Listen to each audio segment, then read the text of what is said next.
సుబ్రహ్మణ్య స్వామి అందరికీ తెలిసిన నామమిది.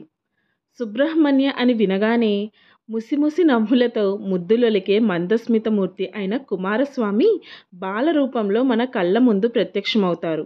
మనసులో విద్యుత్ కాంతిలా స్ఫురిస్తారు. ఇది ఆయన స్థూల రూపం లేదా విగ్రహ రూపం. కానీ సుబ్రహ్మణ్యుడి సూక్ష్మతత్వం మాత్రం చాలా గహనమైనది, చాలా రహస్యమైనది. కనుక అది అంత త్వరగా అర్థమూ కాదు, స్ఫురణకు రాదు. నిజానికి సుబ్రహ్మణ్య అనేది పేరు కాదు, అది ప్రణవంలాగా పరబ్రహ్మవాచకం, తత్వబోధకమైన శబ్దం. సుబ్రహ్మణ్య స్వామికి గల పేర్లలో మొదటిది షణ్ముఖ. కార్తికేయ, స్కంద, గుహ, కుమార, సుబ్రహ్మణ్య అనేవి చాలా ప్రధానమైనవి, ప్రసిద్ధమైనవి. ఇప్పుడు వాటి అర్థాలను గమనిద్దాం. స్వామికి 6 ముఖాలు ఉన్నాయి కనుక షణ్ముఖ అనే పేరు వచ్చిందని అందరికీ తెలుసు. 6 అనే సంఖ్య పంచేంద్రియాలను, మనస్సును సంకేతంగా చెబుతుందని, 5 ఇంద్రియాలకు, మనస్సుకు అధిపతి అయి ఆత్మరూపంలో కుమారస్వామి ఉన్నాడని చాలా కొద్దిమందికి తెలుసు. ముఖ అనే పదానికి ముఖ్యుడు, ముఖ్యమైనది అనే అర్థాలు ఉన్నాయి. షణ్మతాల వారికి గణపతి, శివ, విష్ణు, దేవి, సూర్య, కుమార అనే షడ్దేవతలను ఉపాసించే వారికి ప్రధానమైన వాడు అనే అర్థం ఏర్పడుతుంది. కృత్తికలు అనగా ఋషిపత్నులు. కృత్తికల కొడుకు కనుక కార్తికేయ అనే పేరు వచ్చింది. స్కంద. కుమారస్వామిని ఎక్కువగా పూజించే తమిళ దేశం వారు ఆయనను స్కంద, మురుగ అనే పేర్లతోనే సంబోధిస్తారు. స్కదిర్గతిశోషణయోః అనే ధాతువు మూల రూపం నుండి స్కందయతి అనే రూపం ఏర్పడుతుంది. స్కందయతి శత్రూన్ శోషయతీతి స్కందః. శత్రువులను ఎండగట్టేవాడు కనుక స్కందుడు. లేదా ఈశ్వర రేతసః స్కందతీతి స్కందః.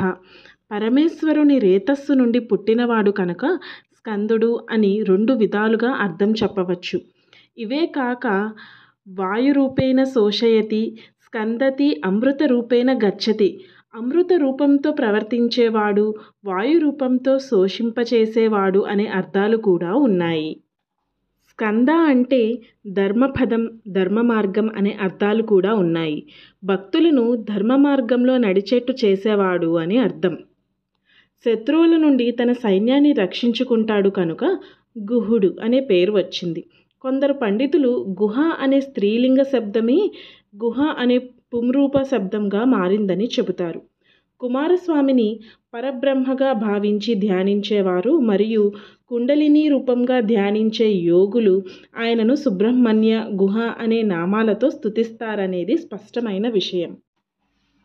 కనుకనే కుమార ఉపాసకులలో శ్రేష్ఠుడు, సంగీత త్రిమూర్తులలో ఒకరు అయిన ముత్తుస్వామి దీక్షితులు తన కీర్తనను శ్రీనాథాది గురు గుహ అని ప్రారంభించి తమ ప్రతి కీర్తనలోనూ గురు గుహ అనే అంకిత నామాన్ని చేర్చారు. అది గుహ అనే నామానికున్న విశిష్టత. కుమార సదా బాలత్వాత్ కుమారః. ఎల్లప్పుడూ బాలుడిగానే ఉంటాడు కనుక కుమారుడు. కుత్సిత బుద్ధి కలవారిని, చెడు ఆలోచనలను చేసేవారిని శిక్షిస్తాడు కనుక కుమారుడు. భూమిలో మన్మధుడిలా సుందరమైన వాడు. భూమి యందు సంపదనిచ్చువాడు కనుక కుమారుడు. ఎల్లప్పుడూ బ్రహ్మచారి గనుకను కుమారుడు అనబడతాడు. కుమార అనే నామానికి ఇన్ని అర్థాలున్నాయి.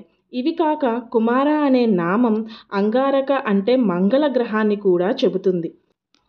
సుబ్రహ్మణ్య నామార్థము. ఇప్పుడు సుబ్రహ్మణ్య అనే నామానికి గల అర్థాన్ని తెలుసుకుందాం. బ్రహ్మ అంటే బ్రహ్మను సంపూర్ణంగా తెలిసినవాడు.